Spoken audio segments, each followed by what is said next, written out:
Hello viewers, welcome back to my channel ভাই বোন cooking house. আমি আজকে আপনাদের সামনে হাজির হয়েছি ভীষণ মজার গরুর মাংসের একটু রেসিপি নিয়ে। আশা করছি রেসিপিটা আপনাদের সবার ভালো লাগবে, তাহলে শুরু থেকে শেষ পর্যন্ত রেসিপিটা দেখতে থাকুন। আমার চ্যানেলটাতে যারা নতুন, আমার চ্যানেলটা দয়া করে সাবস্ক্রাইব করে দিয়ে পাশে থাকা বেল বাটনটি বাজিয়ে দেবেন, এতে করে আমার ভিডিও নোটিফিকেশান সবার আগে আপনি পাবেন। মাংসটা রান্নার জন্য আমি এখানে 1 কেজি গরুর মাংস নিয়ে নিয়েছি, আর দিয়ে দিচ্ছি আমি হাফ কাপ পরিমাণ পেঁয়াজ কুচি, দিয়ে দিচ্ছি আমি 1.5 টেবিল চামচ পরিমাণ রসুন বাটা, 1.5 টেবিল চামচ পরিমাণ আদা বাটা,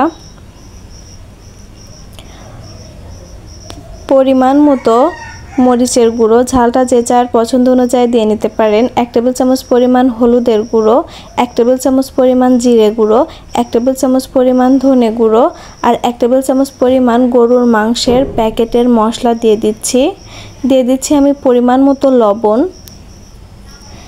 এবার আমি কিছু গরম মশলা দিয়ে দিচ্ছি। এখানে গরম মশলার মধ্যে রয়েছে তেজপাতা, দারুচিনি, এলাচ এবং কালো গোলমরিচ।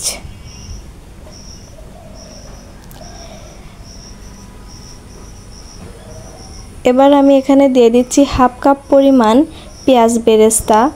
1 কাপ পেঁয়াজ কুচি আমি ভেজে নিয়েছি, আর এখানে হাফ কাপ পেঁয়াজ বেরেস্তা হয়েছে। দিয়ে দিচ্ছি পেঁয়াজ বেরেস্তা ভাজা তেল, এখানে হাফ কাপের থেকে সামান্য একটু বেশি আছে। এবার আমি সব কিছু ভালোভাবে মিশিয়ে নিচ্ছি। গরুর মাংসটা কিন্তু হাত দিয়ে মাখানোর চেষ্টা করবেন, এতে কিন্তু টেস্টটা অনেক ভালো আসে। আর মাখানোর সময় আপনারা বুঝতে পারবেন একটি সুন্দর গন্ধ আসবে আপনাদের নাকে। দিয়ে দিলাম আমি হাফ কাপ পরিমাণ পানি। এবার আমি এটা চুলায় বসিয়ে দিয়েছি, আর চুলার জালটা মিডিয়াম টু হাই রেখে মাংস থেকে পানি বের হওয়া পর্যন্ত অপেক্ষা করছি। মাংস থেকে পানি উঠে এসেছে। এবার আমি এখানে অ্যাড করে দিচ্ছি পরিমাণ মতো কিছুটা গরম পানি। যে মাংস থেকে পানি বের হয়েছে, যে পানিটা, সেটা দিয়ে আসলে মাংসটা পুরোপুরি সেদ্ধ হবে না, তাই আমি কিছুটা পানি অ্যাড করে দিলাম।